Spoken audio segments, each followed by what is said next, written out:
So Tommy Robinson doesn't even get 2 minutes into his documentary without deceiving you. Like, if you tied a lie detector to that man, he could use it as a jetpack. He claims that none of the newspapers checked his court transcripts and that he was denying his guilt in the court, which he wasn't. Seriously, who is directing this? Because they must have not checked the first page of his court transcript. It's literally written there on the first page that he admitted both times that he was in contempt of court. There's no doubt about it. He then goes on to tell you about an evil group called Hope Not Hate and how they emerged from the magazine Searchlight. And it's true, they did come from Searchlight. Like, people are going to say I'm being dramatic, but he's using a screenshot that's quite literally from a Nazi newspaper. Like, it's just lifted from a Nazi newspaper and then put onto Tommy Robinson's documentary. Like, a National Front newspaper. It's rather like defending yourself in court by using a character reference from Jack the Ripper. Excuse me, Your Honour, but I'm not guilty of murder. Now here is my good pal, Jack the Ripper, to tell you why my accusers are actually the evil ones. It's not very convincing, Tom. It's really not very convincing. Tommy Robinson leads on from that to tell you about Searchlight and their scuffle with 2 Conservative MPs. He doesn't tell you the name of those 2 Conservative MPs because then his supporters with more than 2 brain cells to rub together might catch on. One of those MPs, Neil Hamilton, became a UKIP MEP and later admitted that he had made those Nazi gestures. So Searchlight were actually right in their accusations. Then Tommy Robinson goes on to say that Hope Not Hate, the organisation which came out of Searchlight, exaggerated hate crimes by 3,000%, which would be terrible if it was true, which it isn't. Lots of stories were printed in the mainstream media about this, but most mainstream media outlets got rid of the story when they realised that Hope Not Hate hadn't actually made the claim which everyone was accusing them of making in the first place. Tommy Robinson's friend Raheem Kassam was happy enough to leave the claim up though, because, you know, things like reality and facts are part of the global Marxist agenda, which they're always fighting against. And that was the screenshot that he used in his video. Literally an article written by a mate of his about a story that wasn't even true. Similarly, he gives that quote from Dan Hodges, who he describes as the former spin doctor of Hope Not Hate, which makes Hodges sound like he's a lefty, but actually he's a Daily Mail columnist. And now I'd like to call on my second witness, Mr. Genghis Khan, please.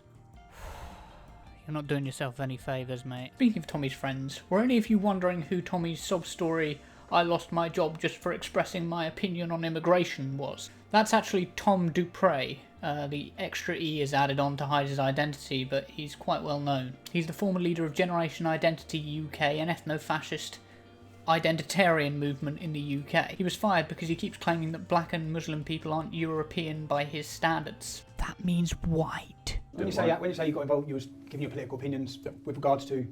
Obviously the controversial stuff, so immigration, Islam, these kind of issues, but not in an extreme way, nothing you wouldn't happily say to anyone. Not in an extreme way, nothing you wouldn't happily say to anyone. Oh, come on, Tom, really? Come on.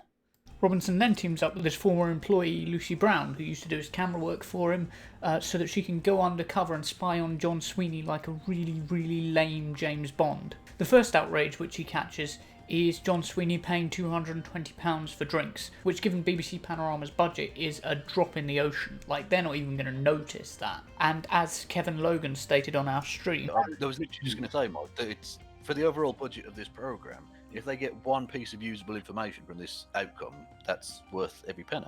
Exactly. Yes, sorry, Kevin. Yeah, exactly. Sweeney then says that one of his political heroes is Martin McGuinness, the former head of the IRA. Tommy Robinson doesn't show Sweeney's explanation, but does show him saying that McGuinness turned the IRA before Sweeney's cut off. Sweeney was clearly about to say who turns the IRA into Sinn Féin, a respectable and peaceful political party. In this way, you might admire Martin McGuinness in the same way you'd admire Nelson Mandela, which is a fair enough comparison, since they're both former terrorists who turned into peacemakers. I think that's actually a good comparison to make. Also, I wonder how this came up between Lucy and John. It seems like talking about McGuinness as a peacemaker makes a lot of sense given the context they're in, where they're trying to get people around a table to talk. It seems like former combatants turned peacemakers might be a natural conversation topic for those two. Brown claims that a newspaper wanted her to make sexual allegations against Tommy Robinson without saying what newspaper. It's really hard to debunk something which they provide absolutely no evidence for. It kind of debunks itself.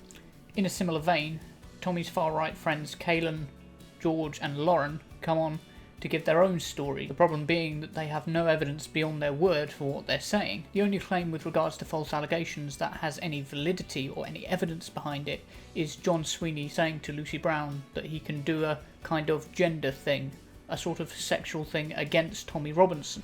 John did actually say that what he meant was that he'd change Lucy's gender if she wanted to cover up her identity, and given the fact that BBC Panorama need her consent in order to use the footage that she's in, and use her recording, given that it's her property, then really it makes a lot of sense that that's what he was saying, and they're quite legally meticulous at BBC Panorama.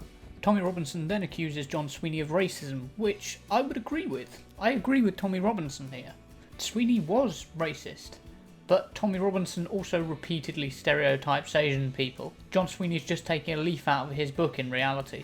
Homophobia, John Sweeney probably is guilty of, and Tommy Robinson was right to call him out on that. I'm happy to admit where Tommy Robinson is right and where he's wrong. It just so happens that he's wrong a lot more than he's right. I don't think John is classist though. I think that his entire point there was that there needs to be more working class people in a BBC studio, and they're not enough. They're rare on a BBC set, and that's something that needs to be improved upon. I think that was what he was driving at. Now, John is chatting with her to make her feel comfortable and to feel at ease. So it kind of makes sense that he's asking her what she's happy with being asked in an interview and what she isn't happy bringing up, and also reassuring her that her views on Tommy Robinson's personality will still make it into the interview. She'll still be respected for the views that don't necessarily align with the views of, I don't know, an organisation like Hope Not Hate. Now, last but not least is the fake text. Now, this clearly went wrong for Tommy Robinson because he wasn't expecting John Sweeney to actually inquire about the fake text at the end. He didn't think that John Sweeney was that much of a good journalist, and he would just sort of brush it off. But it's not unreasonable for John Sweeney to assume, given Tommy Robinson's violent past, that Lucy Brown's allegations should be taken seriously. But even then, he printed out a copy to show Tommy Robinson. He had actually gone there with the intention of asking Tommy Robinson, is this a genuine text, yes or no?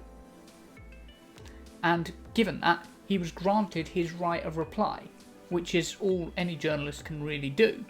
Also, this is my favourite moment in the whole documentary, where John Sweeney leans his head into Tommy Robinson's camera. It's amazing. It's my favourite bit from the whole thing. So essentially, Panodrama is just Tommy Robinson and his far-right and white nationalist friends saying, look, we've got so much dirt on John Sweeney and the BBC, without actually providing a lot of evidence for that. Combined with, to be fair, John Sweeney saying some things he shouldn't have said, but Tommy Robinson is still trying to read the worst possible implication into each of the things that John Sweeney said on camera. Now, I do think the BBC has a problem with objectivity and confusing objectivity with balance. They're not always the same thing.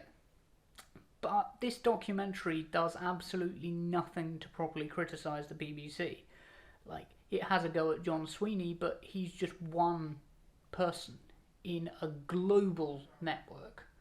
Even if you've completely discredited John Sweeney, which I'm not sure it did, then even if you completely discredited his journalism practices, you're still at square one in what is ultimately a global corporation and looked up to around the world because of its high standard of journalism.